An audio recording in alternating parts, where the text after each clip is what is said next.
کریم آقا علیہ السلام نے فرمایا، لجپال آقا علیہ السلام نے فرمایا، حسد انسان کی نیکیاں اس طرح کھا جاتا ہے جس طرح سوکھی لکڑی کو جو اس کے اوپر سینگ لگتی ہے، جو کیڑے لگتے ہیں، کریم آقا علیہ السلام نے فرمایا اس طرح انسان کی نیکی کو کھوکھلا کر دیتا ہے۔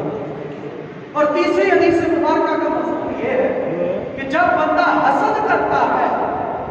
جو اس کے نیک اعمال ہوتے ہیں وہ دوسرے کے پلڑے میں چلے جاتے ہیں جس کے بارے میں حسد کر رہا ہے، اور جس کے بارے میں حسد کر رہا ہے اس کے گناہ جو ہیں اس بندے کے پاس چلے جاتے ہیں جو حسد کر رہا ہے۔ اتنا بڑا گناہ، ایک نیکیاں بھی چلی گئی، سڑ گئی، جل گئی، دینت کھا گئی، زینت کھا گئی، اور دوسری چیز نیکیاں جس کی مقصود کی طرف چلی جاتی ہے اور مقصود کی گناہ جو ہے وہ حسد کرنے والے کی طرف لوٹ آتے ہیں۔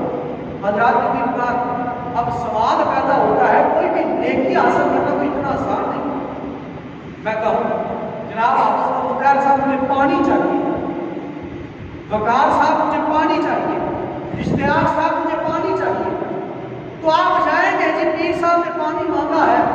یا کوئی بھی زید بکر مہمان آیا ہے، گھر میں مہمان آ گیا ہے، پانی طلب کیا ہے، اب حسن کیا ہے نیکی کا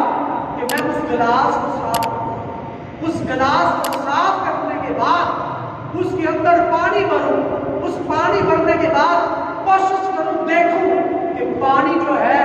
وہ ٹینکی کا نہ ہو، وہ بیا پانی نہ ہو، وہ کچھ دن گزرے ہوئے پانی نہ ہو،